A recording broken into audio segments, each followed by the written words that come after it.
Peradaban Barat. Pengaruh peradaban Barat bermula dengan kedatangan kuasa kolonial ke alam Melayu, khususnya Tanah Melayu. Peradaban ini melibatkan 3 kuasa Barat. Yang pertama, Portugis pada tahun 1511. Yang kedua, Belanda pada tahun 1641. Dan yang ketiga, British pada tahun 1786. Kedatangan Barat telah membawa pengaruh dalam pelbagai aspek, antaranya kehidupan sosial, sistem ekonomi, struktur pentadbiran, bahasa, etika dan peradaban serta agama.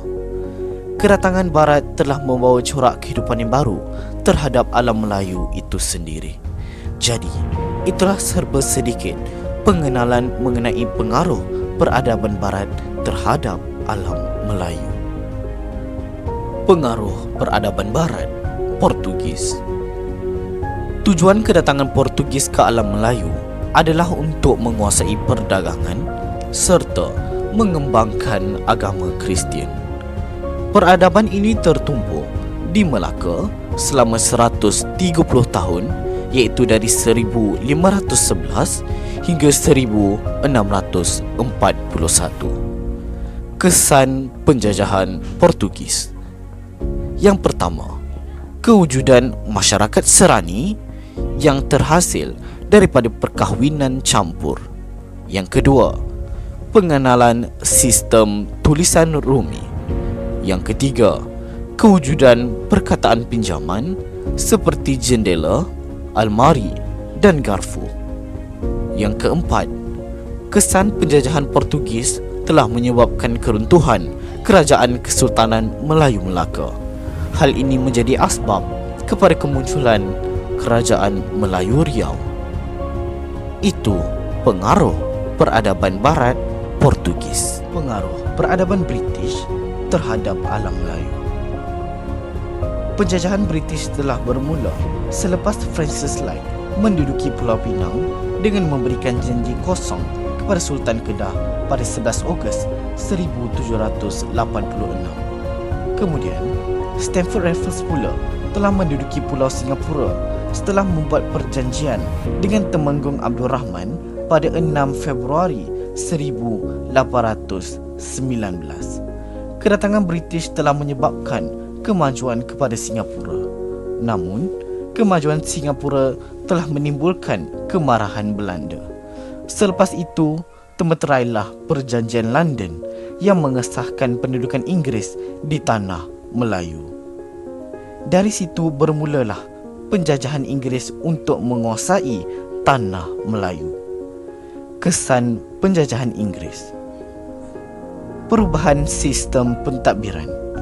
Pelbagai sistem pentadbiran telah diperkenalkan oleh Inggeris ataupun British kepada Tanah Melayu. Antaranya, sistem residen, dasar desentralisasi, negeri-negeri selat, negeri-negeri Melayu bersekutu dan negeri-negeri Melayu tidak bersekutu. Itu adalah pengaruh Inggeris ataupun British kepada Tanah Melayu. Pengaruh peradaban Barat Belanda. Belanda menguasai Melaka selama 183 tahun, iaitu dari tahun 1641 hingga 1824. Belanda telah menubuhkan Syarikat Hindia Timur Belanda (VOC) pada tahun 1602. Tujuan penubuhan VOC adalah untuk menguasai perdagangan rempah Kepulauan Melayu. Belanda kemudian cuba menguasai perdagangan kain di India dan biji timah di negeri-negeri Melayu. Pusat utama penjajahan Belanda adalah di Betawi, Indonesia. Mereka akan menyekat kapal dagang supaya berdagang di Betawi. Belanda kemudiannya menyerang Portugis di Melaka pada tahun 1641 dengan bantuan Kerajaan Melayu Johor. Penjajahan berakhir dengan Perjanjian London pada tahun 1700 1824. Kesan penjajahan Belanda. Yang pertama, perubahan ekonomi.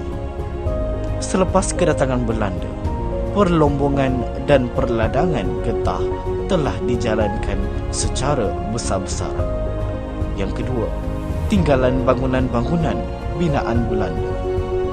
Tinggalan bangunan ini telah menjadi salah satu faktor kemajuan industri pelancongan Malaysia.